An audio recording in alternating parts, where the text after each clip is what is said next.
Chapter 68. While Tyler was busy thinking about the chaos Uncle Fester had caused just to get himself admitted into Willow Hill, Wednesday was facing a storm of her own. She slammed open the door to the Addams family cottage. Why was Aunt Ophelia sent to Willow Hill? Morticia didn't look up from the fireplace. Ask your grandmama. It was her decision. You warned me about keeping secrets, Wednesday snapped, her tone icy. But you're no better. Morticia finally turned toward her daughter, sorrow flickering in her eyes. In her sophomore year, Ophelia was found screaming in the quad. She pushed her psychic abilities too far. Her gaze drifted back to the flames. I tried to talk Mama out of sending her to Willow Hill. I told her Ophelia's condition was psychic, not mental. But she wouldn't listen. She paused, the firelight dancing across her face. Mama was always better at bearing things than fixing them. A voice drifted from behind them. Old memories are like old corpses, they never look quite the same when you dig them up. They turned to see Grandmama Hester standing in the doorway, her cane tapping softly against the floor. Mama, Morticia said, her voice low and edged with irritation. What are you doing here? Just here to give Wednesday the deed to the cemetery I bought her, Hester said cheerfully. Wednesday's expression lit up, a rare, morbid smile spreading across her face. Tyler stepped into the cottage just in time. Grandmama, he greeted warmly, moving in for a hug. Tyler. Wednesday. Would you mind giving me and your mother a moment? Morticia asked, her tone calm but clipped. Before they could leave, Grandmama leaned in to hug Wednesday. Her voice dropped to a whisper only Wednesday could hear.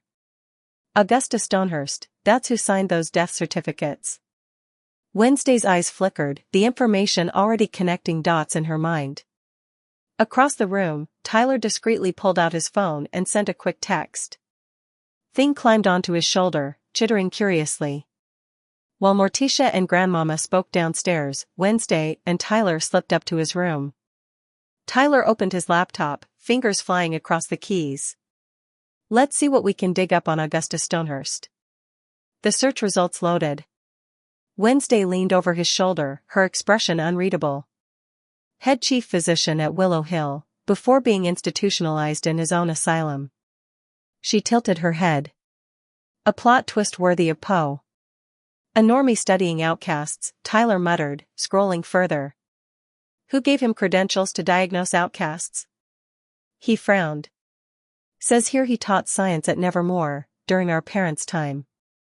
You think there's a record of him? He asked. Maybe your parents ran into him. If my mother finds out about this, Wednesday said dryly, she'll lock us both up for good. Then who else can we ask? Tyler replied. Unless you know someone who's been here longer. Thing suddenly jumped onto Wednesday's shoulder, chittering urgently. Without a word, she grabbed Tyler's sleeve and dragged him toward the door. They crossed the courtyard just as Enid appeared, a cup in hand. Wednesday. Tyler.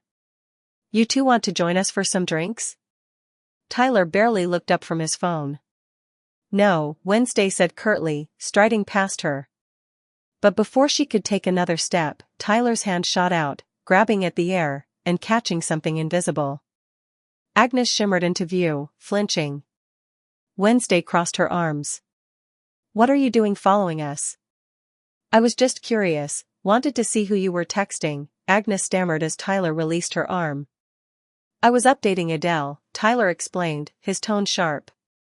Uncle Fester's inside Willow Hill. He needs all the intel we can get. He pushed Agnes back lightly. Enid said folded her arms. Serves you right for snooping. Enid was about to follow Wednesday and Tyler when Wednesday turned toward her. What are you doing? She asked. I want to know what you two are up to, Enid said. Out of the question, Wednesday cut in. Besides, you seem preoccupied. She said, glancing at Bruno. Enid's eyes narrowed. You're one to talk? You're always with Tyler since school started. Before Wednesday could respond, Tyler froze. His gaze lifted. Dozens of crows had gathered on Nevermore's roof, their black eyes glinting like beads of glass. "Enid, get inside," Wednesday ordered. "No, Tyler moved before she could finish, grabbing Enid and hurling her toward Bruno just as the murder of Crow's dove. The air exploded with wings and shrieks. Thing tumbled from Tyler's shoulder, but Tyler caught him mid-fall and dove behind a stone table, pulling Wednesday close. He threw his body over hers and Thing's as talons scraped the marble around them. Then Wednesday spotted it, a hooded figure watching from an upper-floor classroom. She slipped free of Tyler's grasp and bolted toward the building. "Wednesday," he shouted, chasing after her. Inside, shadows flickered across the hallway walls as the last crows battered against the windows. Outside, Principal Dort arrived with Morticia at his side. With a sweep of his hand, a spiral of flame burst from his palm, scattering the birds onto the sky. The courtyard fell silent, littered with black feathers and echoing wing beats fading into the dark. They followed the avian down into a secret passage until its footprints vanished and the air cooled. When the tunnel spat them out, they were standing in Nevermore's music room, and, as if by ill omen, Dr. Fairburn was already there. "Dr. Fairburn, why are you here?" Tyler asked suspiciously. She turned, a pleasant mask in place. "I came here to ask Miss Capri if she would do some music therapy," she said. "Is that all? What's your real game, doctor?" Tyler said, not believing a word she said. Dr. Fairburn's smile thinned. "Since you're going to find out soon anyway. Miss Thornhill has been transferred to Willow Hill," she pleaded for insanity, she said. "Even so, why transfer her to Willow Hill?" Tyler said, his anger's flaring.